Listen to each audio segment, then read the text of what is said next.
Ja gut, nonetheless als beim TV Spin, Herrschaften, heute ein Besuch, auf den ich mich sehr freue, John Frusciante. John, welcome to the show. How's life? Fine. The reason why you're in Germany anyway is your new solo record, Shadows Collide with People. Very wonderful, peaceful record when you listen to it. And of course we have to talk about that. I'd say we start out the show with a video by your band, the other project you're doing, the Red Hot Chili Peppers. Can you remember the first video ever that you have seen on television by the Chili Peppers? Well, yeah, when I was a little kid, I saw Two Men Don't Kill Coyotes. Oh, that's great. Yeah. Apparently they never showed it on MTV, but they must have shown it once because I saw it on MTV. I just turned on the TV, and I used to watch MTV a lot, but I remember turning on the TV and there was the Red Hot Chili Peppers.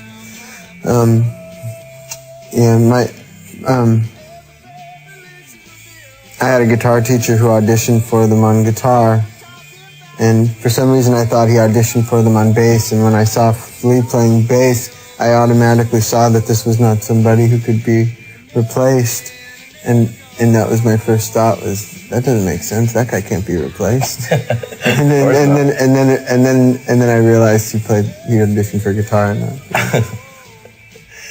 All right, so if they played it once, then it's time for a second play of Two Men Don't Kill Coyotes. So I'd say we played. Oh, okay. When I listen to your record, then it's a very innocent approach to playing music and to expressing your thoughts, and that's more childlike than anything calculated. Right. What you get nowadays. Yeah. Well, I write music and I play music with a certain kind of curiosity, like a child. It's not something I do with the adult in me.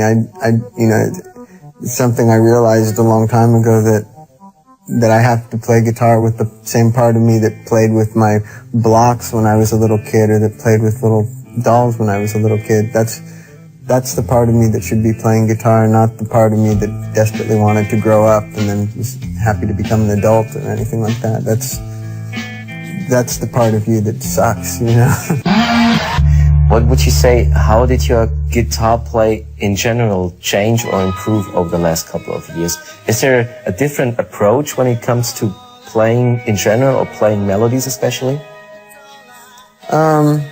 Well, it's changed a lot since the time of this album, but I would say at the time of this album, I was thinking very much in terms of what the interesting things I could do with chords and interesting ways that I could sort of add texture with the guitar. And I wasn't thinking in terms of being a soloist or anything like that. I was much more interested in just creating colors with the guitar by using interesting combinations of notes to make chords.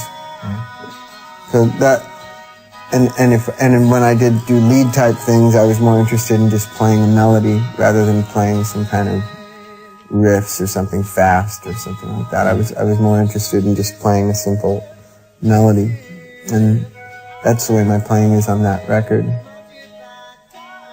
Right, and I'd say we play another video, the most recent one you start in, Fortune Faded, by the Chili Peppers. Kommt dann jetzt. It looks like it's meant to be that way. Yes, with this charming man, I thought we squeezed that one in, because I've heard or read somewhere that you really like the Smiths. Yeah, not only do I really like the Smiths, but I really love that song as well. That's a funny video. I can't remember what the video is. It's more, say, in a flowers and lawn, whatever. Yeah. Looks very neat. Now, when you listen to Shadows Collide with People, then you're obviously a huge fan of harmonies. Yeah, I love backing vocals. Yeah.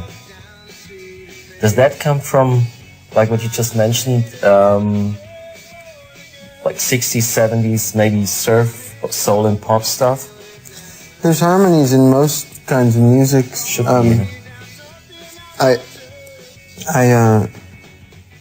a lot, there was a lot of good stuff in the 60s and 70s.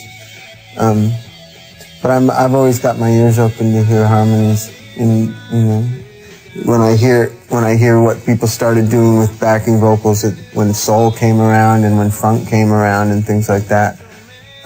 It seemed completely rooted in what was going on in 1958 to me. So, for me, it's important as a musician to always get to the source of things. So if I'm listening to a funkadelic record or something and getting off on the backing vocals of that, to me, it's interesting to go back to a group like the $5 and hear that's where that sound comes from, and that's where funkadelic is coming from when they're singing these kind of things. For me, it's never been enough to just be into an artist that I've found out about or that I've heard. Once I find out about them, it's important to me to find out who they like, and then to find out who they liked, and so on down the line. I've read the first reviews, then there was one comparison that struck me a few times. You were named in one breath with Brian Wilson. And the link the writer made up was that obviously a journey through oblivion can enhance your creativity. That was the theory. Would you agree? Yeah, but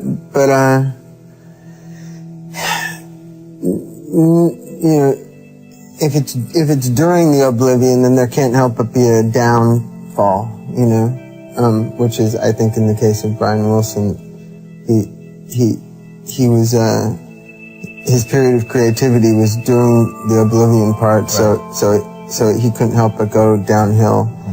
And I sort of had to experience that, but it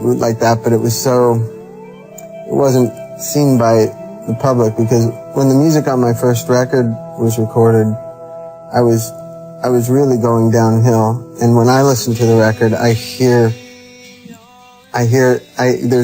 the last half of the record goes in the order that it was recorded, and I hear myself going downhill more and more. And I really like the sound of it. Like, the most downhill part of the record, the last couple of songs are my favorite ones, but it was the end of me playing music for a long time.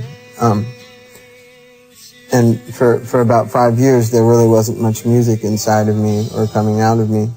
And, but once I got myself together again, and once I started really getting on a new path in life, and once I stopped regretting things and things like that, I really, my life started moving forward, and slowly but surely the songs came back to me, and I started writing songs again. And at this point, I've just been, writing an awful lot of songs for the last 5 years, so it's, so I'm growing in that way, and I suppose my songs come from the perspective of somebody who's been through a lot of different states of mind and seen a lot of things that no one ever expects to see, and been through a lot of things no one expects to ever go through. And it all goes into my music. That's where the depth to my music comes from, is that period of time that I wasn't actually accomplishing anything or doing anything or even seeing people or anything like that, but I was gaining a lot of experience in life and a lot of material that I would eventually write songs from. Confused as I was when I was 22, having the experience of gradually becoming a total failure and having nobody in the world care at all what I did, or what, not even being able to make people smile anymore, not even being able to make my friends smile anymore, just being completely a symbol of failure. And then gradually working myself up to being able to actually make people happy again and be able to play music again and do all this has just been a really good experience for me. And I think I have a clearer image of myself now, and it's an experience that a lot of people who are famous rock musicians don't get the chance to be, because all they do is get very famous and then fight to hold on to their fame. Right. And for me, I let go of it and went downhill. And then when I came back, I think I was in a much more even place to where things don't affect me that same way, and I don't run after it for any sort of egotistical gratification. I play music only to make people happy and to make myself happy, and it has nothing to do with me wanting any kind of egotistical gratification. So you're feeling comfortable with fame nowadays? It's fine. Good to hear. Yeah. You know, I wouldn't chase it, you know what I mean? If it wasn't there, I wouldn't go running after it, you know? But while it's here, I'm perfectly happy to go along with it. You're friends with the band, you're friends with Omar, and I think you're also doing a project together, right? Yeah, I played guitar and treated his guitar with my synthesizer on the song Cicatrice on their album. And Omar is making a solo record, which is a soundtrack to a film that he made. And I play a lot of synthesizer and guitar on that, and I sing one song. And, you know, he's my very close friend, and him and me and Flea are also gonna make a record, in the next couple of months. We wrote a lot of songs. We wrote a song each, actually, while we were on tour with each other. And they're kind of like instrumental, progressive rock songs, I guess you could call them. And so, with lots of like intertwining guitar parts and things like that. So we'll be recording that. I would imagine his solo record will probably come out sooner than that.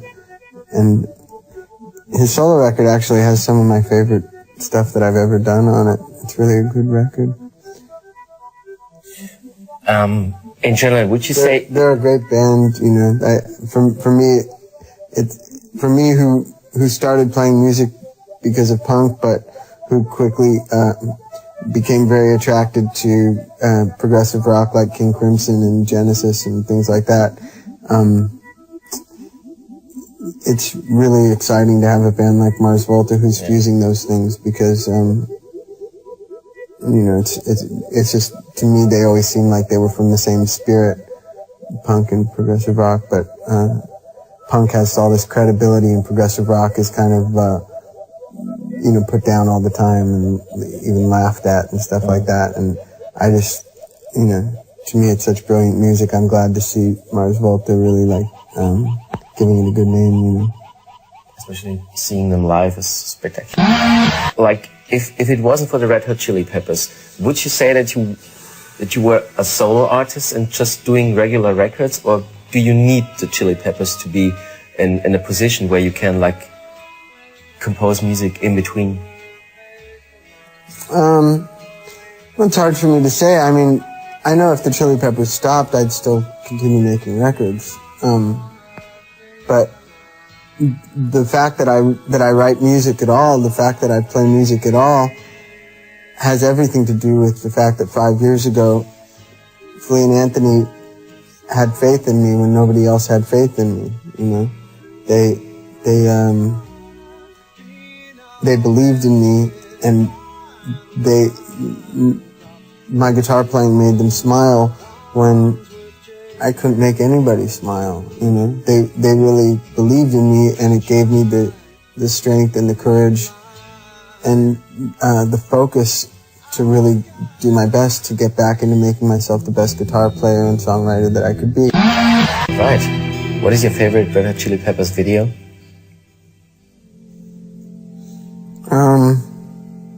I guess either Can't Stop or Give It Away. Those two seem to be pretty equal to me. Can I pick one? Then it would be Give It Away. For the end of the show, there's one quote that I found that Stephen Perkins said, also a good friend of yours. He said there are few people that can go to the spiritual places John does and come back and tell you about it. He's a good piece of magic. And I found that very accurate. I don't know you in person, but as far as I can tell by your music, that says a lot. Right. Thank you. I don't know what you want me to say. Yeah, it was just a thank you from my side to yours. Right. Thanks for the record, thanks for the music. Oh, thank you. And thanks for joining me on the show. Is that it? Okay. Thank you. Dann kommt jetzt das letzte Video, die Red Hot Chili Peppers, Give It Away.